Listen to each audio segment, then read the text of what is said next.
what's up guys? I'm Aaliyah. Welcome to Different Church's YouTube campus.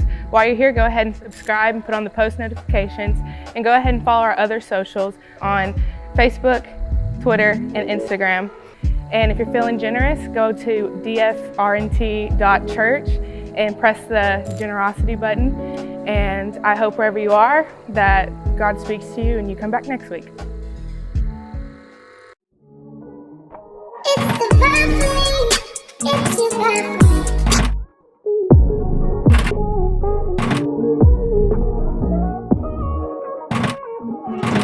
Take a drive on the very best you could wear.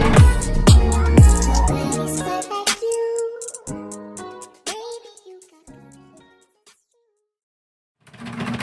Different Church, what's going on? If you're a part of our 615 campus, it's always love anytime. Man, I'm just so thankful for everybody that's a part. And if you're a part of our YouTube campus, hey, maybe you're new. Maybe it's your first time. You don't know how you got here. You just stumbled upon it. Somebody sent it to you. What's up? My name's Tyler, and I'm just so thankful that you're a part, that you're hanging out at the YouTube campus, and that you are... I get asked all the time, why different? Why is it called Different Church? I believe God created all of us differently. Talents, gifts, dreams, goals, aspirations. There's passages, man. He knit you together in your mother's womb. He made you a masterpiece. You are fearfully and wonderfully. You're different. And I think that he gave you these different things to do three things. To go somewhere different. You're going to go places I'll never go. To do something different. You know what's different? Praying for somebody, paying for their meal, loving on them, showing up when they're sick. Do something different, all in hopes that maybe you'd reach somebody that looks different than you, that I would never reach. You'll reach somebody different, and I'm just so thankful that you're a part. And hey, we start a new series today. Last week, we ended our Not For Sale series as we walked through the book of Ephesians. This week, we start a new series called It's the Blank for Me. And I don't know if you follow TikTok, Instagram, on social media. There's a song that people do. It's the vibe for me. It's the vibe for me. Right? I don't know if you've heard it. Here's what I've learned, though, in life. The vibe runs out pretty quick. When a bill hits my mailbox, the vibe's gone. When something happens, when a family member passes away, when I lose my job, I don't care about the vibe right now. It's not the vibe for me. So what is it? If God created us for greatness, for success in our marriage, in our finances, in our walks with God, what is it? And I think especially in our relationships, is the vibe doesn't last. We've all dated people based on emotions. We've all made decisions based on emotions, based on the vibe. How'd that work for you? How'd it work for you? Because I don't know if you remember, you ever stay the night at a friend's house, but the one night turned to like 3 nights? Night 1 was a vibe, right? Night 1, you're having fun, it's a vibe. Night 3, y'all hate each other. You're going to kill each other. I remember this one time. It was like my sophomore, junior year. And we knew we were going to have a snow day. Like school had already been canceled. So I went and stayed with a friend of mine, knowing I had a day off. It was vibes. So I go to the friend's house. But then that night we had like an ice storm. We were out of school for 6 days, and I was stuck at his house for 6 days. It was the worst 6 days. What started out as vibe, it's the vibe. That goes away pretty quick, especially when you're in a relationship. Your marriage, your work relationships. Sometimes when you make a emotional decision in a church, when the vibe's gone. I've been a youth pastor for a long time. Kids make a decision at a youth camp, at a youth service, and their emotions, it's the vibe, and then right when something happens, it has no legs. So what do we need to, if I want to see success in my marriage, in my finances, it's the blank for me. What is it? What does it need to be? And I really think at the very beginning of anything else, It's the growth for me. It's the growth in my marriage, family. Maybe you're starting to date somebody. I want to see growth. I don't think there's anything more valuable in your life than growing physically, emotionally, mentally, most importantly, spiritually. It's the growth for me. You ever not seen a friend for a long time, like 5, 6, 7 years? You see them and they're talking about the same stuff you talked about 8 years ago, and you're like, we're not in high school anymore. We're not in middle school anymore. It's the growth. I want to see growth. There's nothing more frustrating to me than whenever I haven't seen someone for a long time. I don't want to be the same guy in 3 years that I am today. For my wife, for my kids, for my work. I don't want to be that. And I think growth must be the fact we must always be seeking, how am I growing in my life? Like I said, physically, mentally, emotionally, spiritually. You're reading, you're praying, you're working. Hey, dad, husband, are you in there? Are you in the Word? Are you worshiping? Are you really praying? Or are you doing the same thing you were doing a couple years ago? It's a growth for me. And I think that before anything else, because here's what I've seen. God wants to put you in a new season, but new seasons can look like old seasons because you're bringing old stuff into your new season because you haven't outgrown it. I don't want that for my life. I don't want that for your life. If you have a Bible, turn to 1 Corinthians 13. That's where we're going to be at, because growing, maturing isn't just something Tyler thought up. It's the growth for me. I'm not the first one preaching it. There's a guy named Paul that preached it's the growth for me before I ever even thought about it, before I was ever even born. 1 Corinthians 13, and if you've ever been in a wedding or anything like that, you've heard this scripture. I actually have it tattooed on this arm going around my arm. Love is patient. Love is kind. It doesn't envy. It doesn't boast. It's not jealous, keeps no record, right? Even more context to that, and not that I'm this crazy Bible geek or anything, but Paul, anytime you read something, there is a context to it. Paul's talking to a church, the Corinthians, the people of Corinth, the church of Corinth. And this passage, verse 13, chapter 13, is talking about how love is greater than everything else. Because this church was kind of wilding out about like who's got the prophecy, who knows how to speak in tongues, who knows how to teach, who knows how to, and so they're kind of flexing. And Paul says, no, hey, love. And amongst all that, we get verse 11. It's the growth for me. Look at this, verse 11, and then we're done. When I was a child, I spoke like a child, I thought like a child, and I reasoned like a child. But when I grew up, I put away childish things. It's the growth for me. He says, the very first thing he says, look at this. And remember, this is the Apostle Paul. If the Apostle Paul, I think this is one of the hardest things we get to. Paul says, when I was a child, he admits, I've been immature. When I was a child. If the Apostle Paul wrote most of the New Testament, really moved the gospel and Christianity to parts of the country that no one had ever done, if the Apostle Paul, much closer to God than Tyler, if he's willing to admit, I've been immature, here's what I'll tell you right now in front of everyone here, in front of everyone. Hi, my name's Tyler.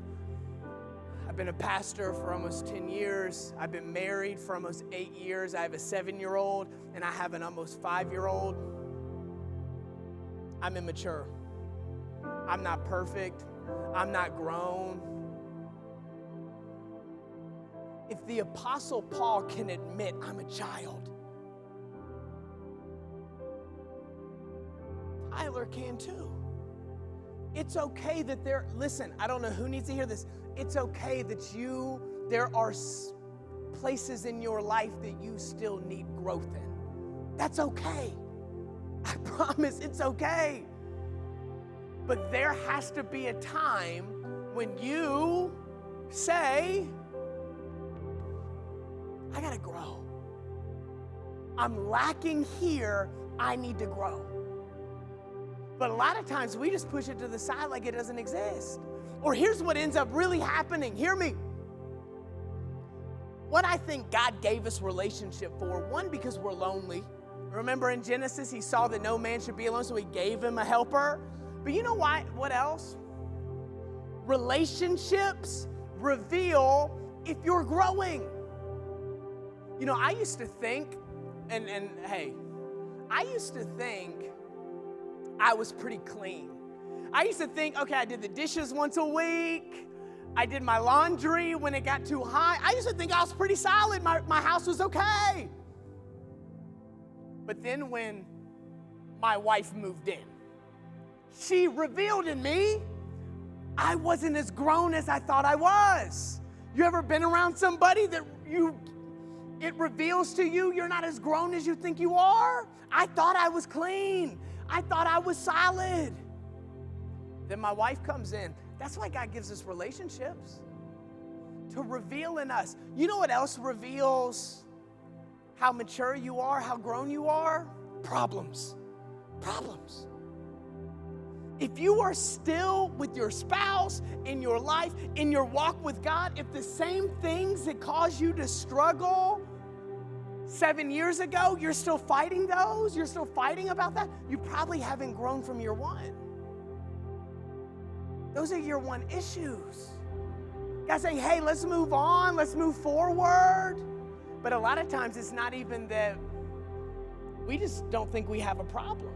And here's what I've discovered in Tyler's life, and I know this sounds terrible. If there's always an issue at your job, with your marriage, with your friends, if it's always your friends, your money's always gone and you blame it on, you know what usually the problem is? It's me. If I'm over here saying, well, that didn't work, they suck, that doesn't work, they suck. You know who the common denominator for all those things are? Tyler. And I've got to ask myself, am I growing? You've got to ask yourself in your marriage, in your walk with God, at your job, with your family, with your kids, am I growing? Am I growing? And there's no secret formula to growth. This just says, and I love that he says, when I was a child.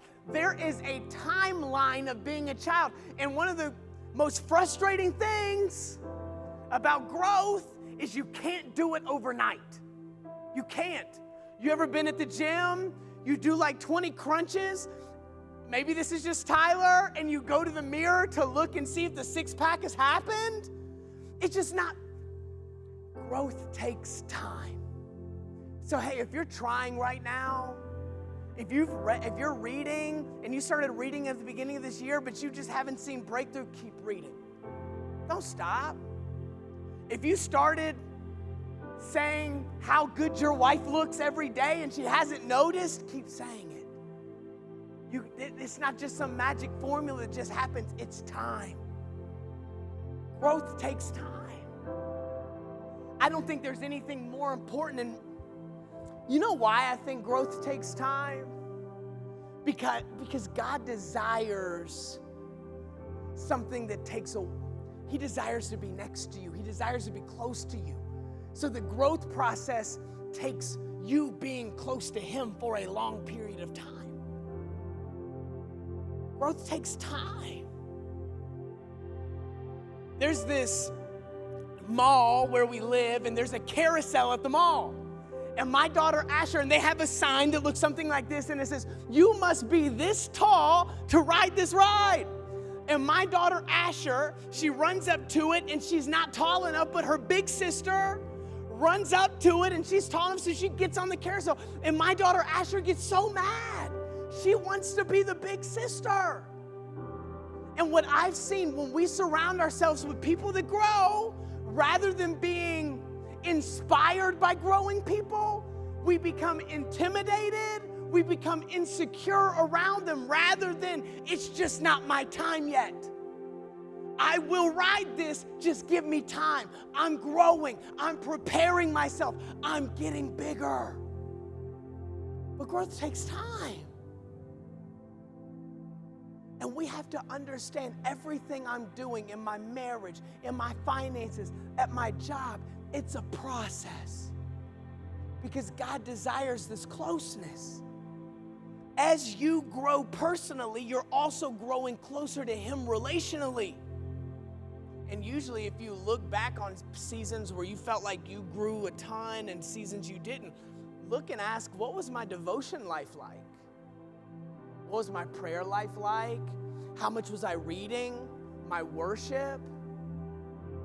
Usually those things go hand in hand. But this isn't just some microwave thing that you throw in for 2 minutes and it happens. There's a big difference between cooking something in the microwave and cooking something in the oven. There's a bigger difference. And I think the heat's the same. It's just time. Just time. But we get so discouraged. We get so intimidated by, oh, look at them. Look how good their company's doing. Look how good their marriage is. Look how good their kids are. Look at that Instagram post. That thing gets a ton of likes. We get so mad at how fast they're growing the whole time God's saying, hey, just chill. It's coming. You're growing. Just wait. You'll be here. Just wait. What I've got for you is better. Just wait. Don't get intimidated. Don't get insecure. Be inspired. If God can do it in someone else, can He do it in you? But we get so, I'm telling you, ask me. You think just because I'm a pastor, I don't look at stuff? I don't think that couple looks really cute and it looks like they have a photographer on staff at their house? You don't think I see that? Yeah. God's working in me. It's the growth for me. When I was a child. Well, what does immaturity look like? It says, well, when I was a child, what did he do? I spoke like a child. I spoke. You ever been around a kid, a baby that just learned how to talk? They just talk nonsense, gibberish, and they just talk all day long about nothing. No thoughts. They just talk. And I don't know if you're like me, I'll be honest with you right now. My mouth gets me in a lot of trouble. In my marriage, in my personal life, with friends, with family, my mouth. He's saying the first sign of lack of growth is, that's convicting to me. Because I know that's something I need to work on. And the Bible's, it almost talks too much about how dangerous your tongue is. It almost talks, you ever read James? The tongue is something that no man can tame. A small part, just like a ship can, or just like the rudder of a ship can guide the whole ship, a small bit in a horse's mouth can lead, a small spark can start a whole forest fire, the mouth. And then it's in Proverbs, the overflow of the heart, where does it go? Out of the mouth. You've got to ask yourself, am I grown? Am I mature in this area? Ask yourself, how do you talk? What's your speech like? Do you speak faith?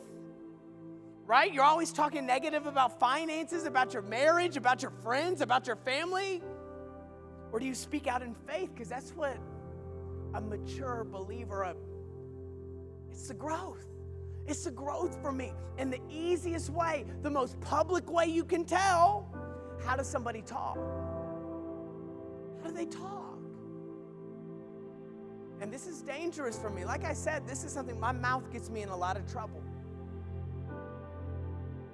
This is something where every single day I'm asking, okay, I've got to grow in this area. But the thing about growth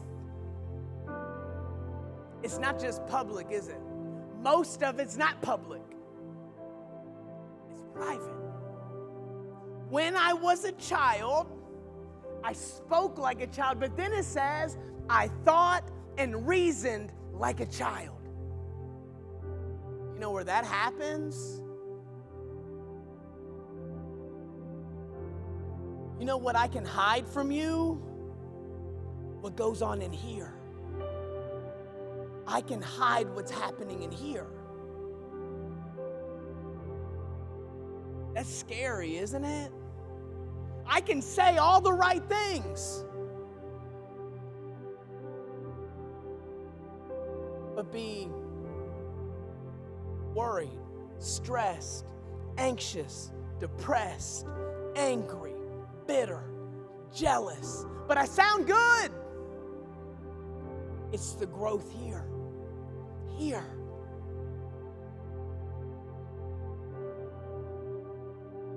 I don't know if you've spent much time with kids, children, babies. I have a 4-year-old who thinks she's like 34 years old, and she just runs it in the house. The other day, we're playing cards.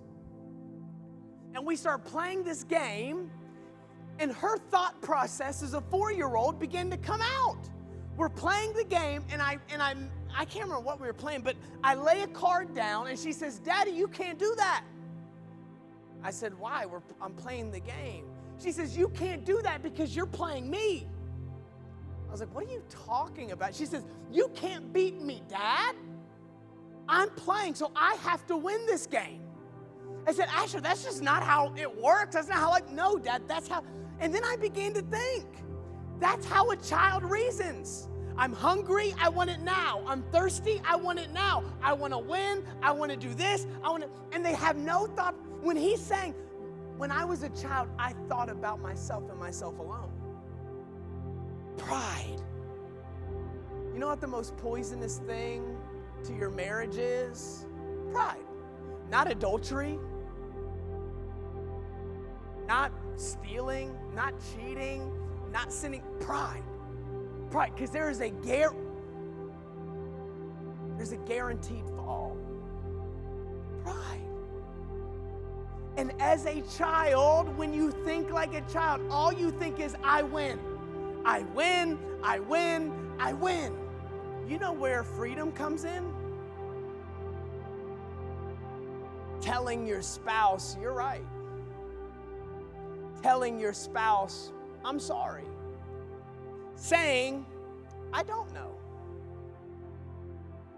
It was about 4 years ago that I began to really think about, when was the last time Tyler was wrong? And like I said, maybe you don't deal with this, maybe you don't struggle with this. I was never wrong. My wife was always wrong. And I took a step back and I said, we're not playing a fair game. I'm a child. And that's when I began to say, Ryan, you're right. Ryan, I'm sorry. I should have thought that way. I should have done that. You're right. It's the growth for me. At your job, when was the last time you were wrong and you said, my bad? With your family, when was the last time you were wrong? Because remember, he's talking to a bunch of church people that are getting it wrong right now. About their gifts, about what God does, about love. They were getting it wrong. And he's saying, it's okay, it's pride. But as you grow, you begin to realize it's not about me. My marriage starts when I end, when my expectations, Tyler, you've got to put your stuff at the door. Put your ego away. Put your pride away. And that's what more than anything else, in a marriage, at a job, even in church. I've seen so many church relationships burnt just because someone couldn't say, I'm wrong, my bad, or You're forgiven. I'm sorry. But it gets so built up. It's the growth for me. When I was a child, I talked like a child. I thought like a child, and I reasoned as a child. But look, it doesn't stop there. What does he say? But when I grew up. But when? Remember, growth takes time. You getting the marriage that God desires for you, the financial breakthrough God desires for you, the relationships, the dream. But when? Time, when you grow, but when I grew up. Well, what does he say? When I was a child, I talked like a child, I thought like a child, I reasoned as a child, but when I grew up, what did he do? I put away childish things. There's a time for you to put up the pride. There's a time for you to put up the anger, the jealousy, the bitterness, the deceit. There's a time for you to put it away. But we love bringing old issues into new seasons that God has for our life and getting mad at God because they look like old seasons. No, you're in the new season you were praying for. You just made it look like the old one because you brought old stuff into it. You did. You ever went on a trip?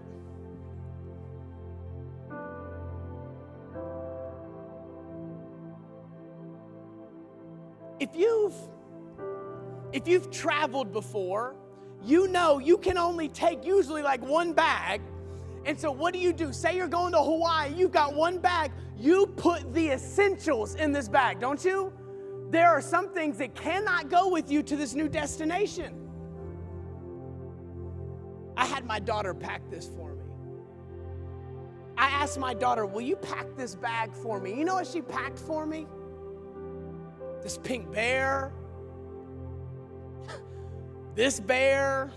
These are essentials for a child.